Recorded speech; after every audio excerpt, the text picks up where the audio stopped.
So this is Kate and Bryan Chesoli, Chess. yeah. A young guy, 26 years old.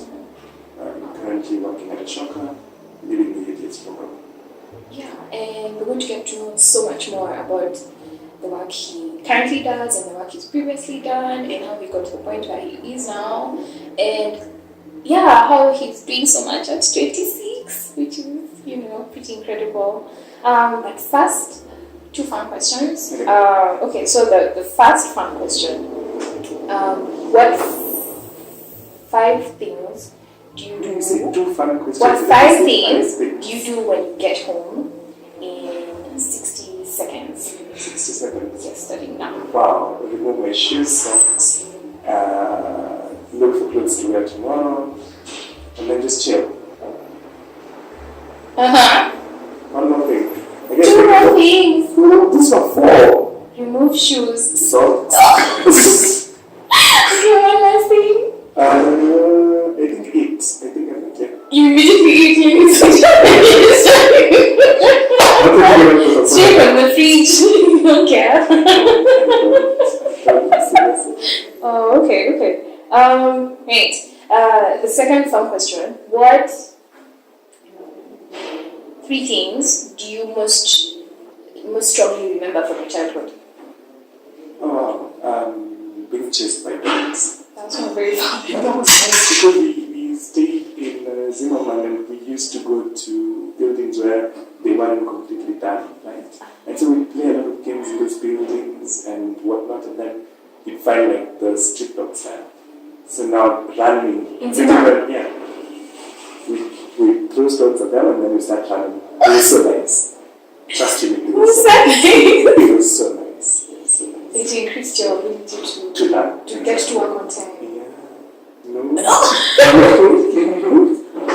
But running, yes. Second thing, I guess, I love eating till today. So I think you are one of the 5 things you do when you get out.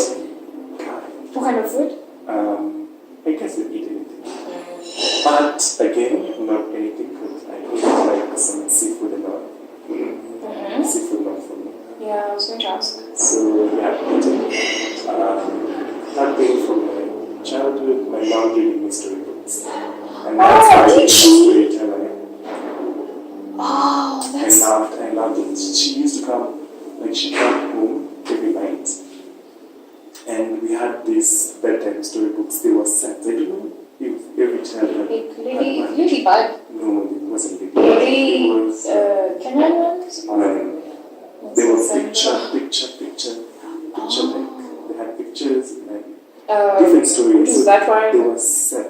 It was a set of books. Okay. Like 1, 2, 3, I think 8. And so she'd go one after the other reading the stories, and she'd always make sounds for animals. Okay, that's nice. It was.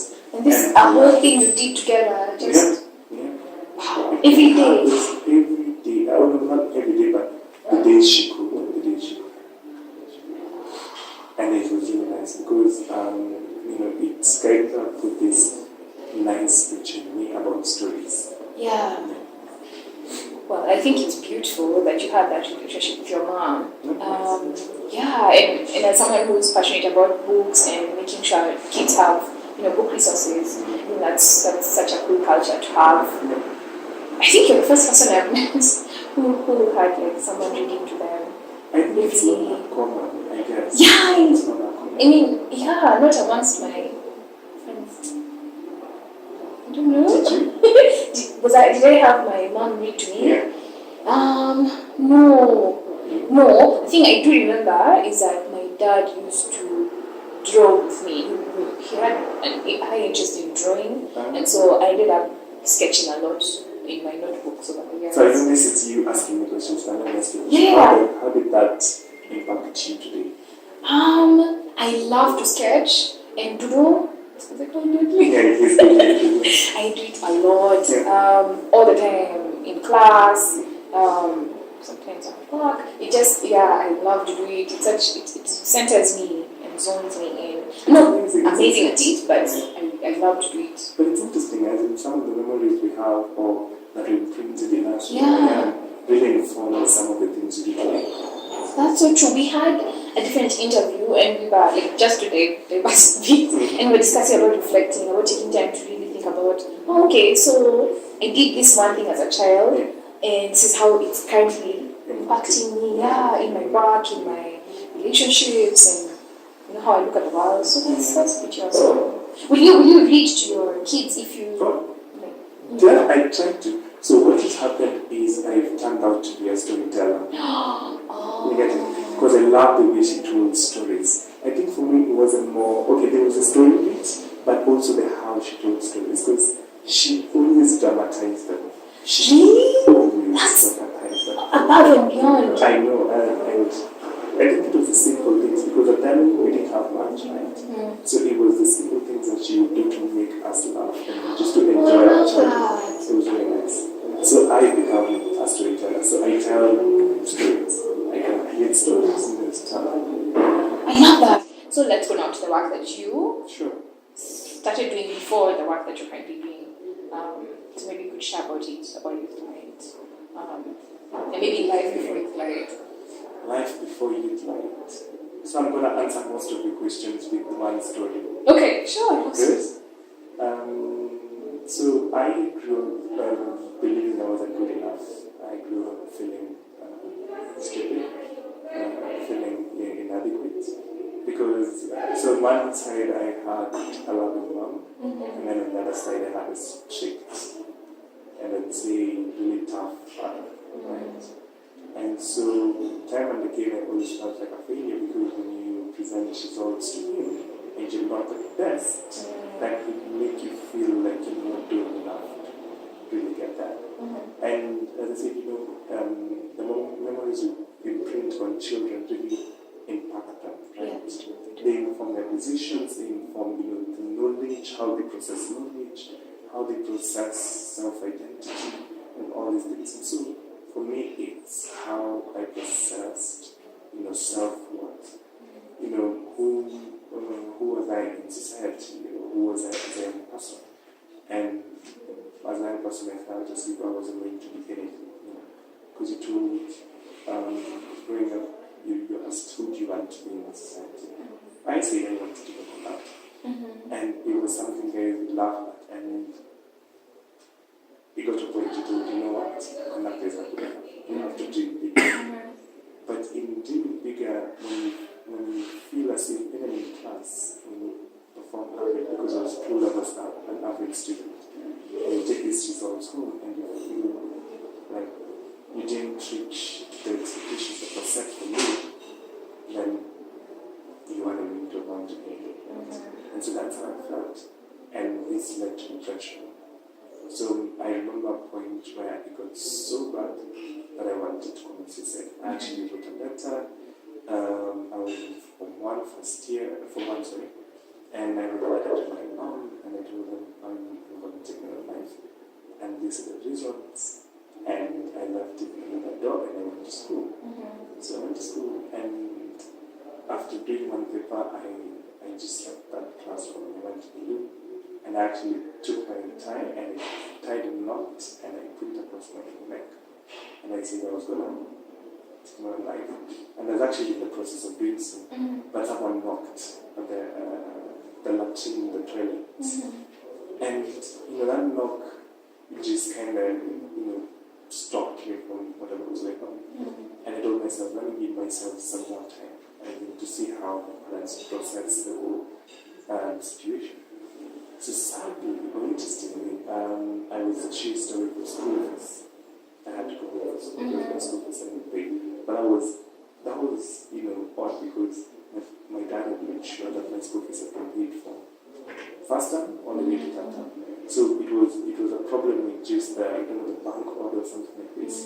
And so I had to go home and get it to prove that the payment was already made. So when I went home, I had to confront my mom because it read that letter. And for me that was hard, because first of all I felt ashamed, how could I want to take my own life? And these are people who've invested in your education, they want you to succeed. So my mom calls me in and tells me,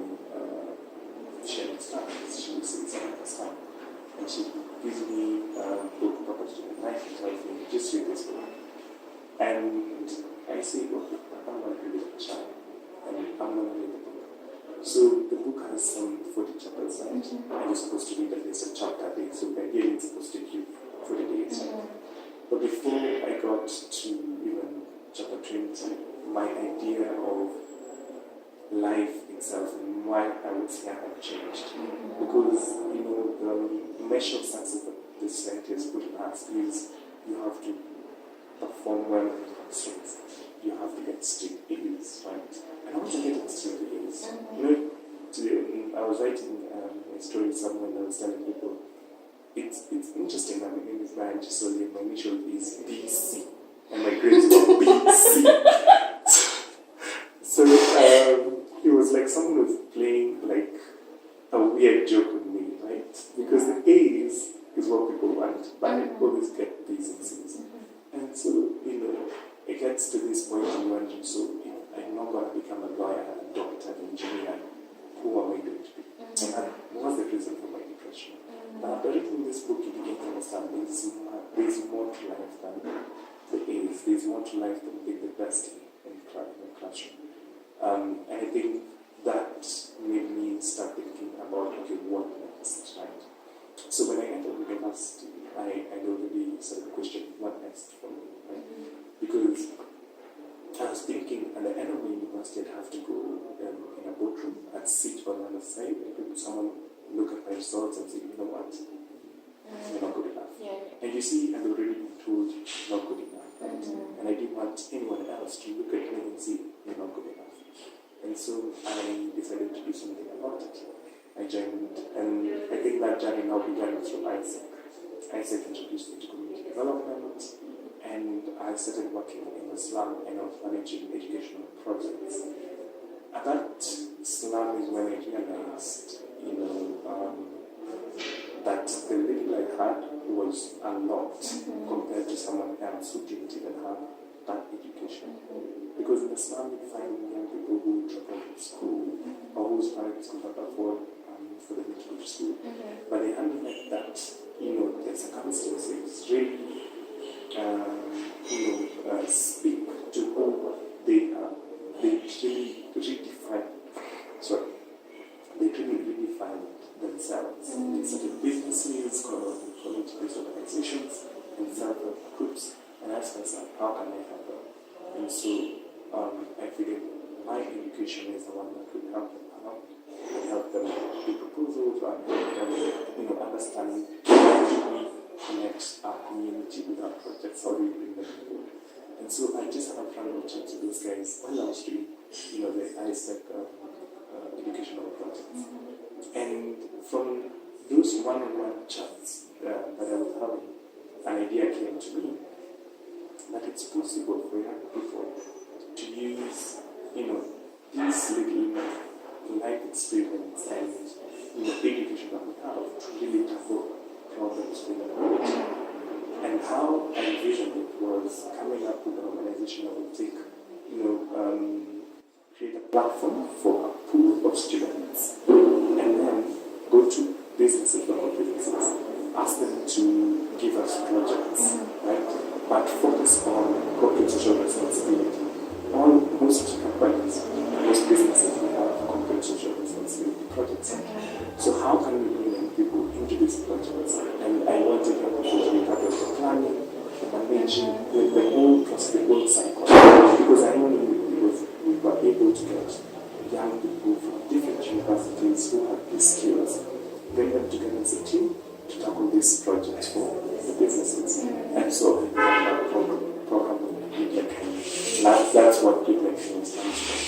It's a student consultancy program or junior consultancy where people with different skills, different educational backgrounds come together. The private sector provides opportunity through CSR projects, and then we connect the students to the opportunities. And just like that, I began growing, and I found out that in this way, just connecting communities and connecting people, I discovered something that I was kind of good at, and that really didn't have to pick me up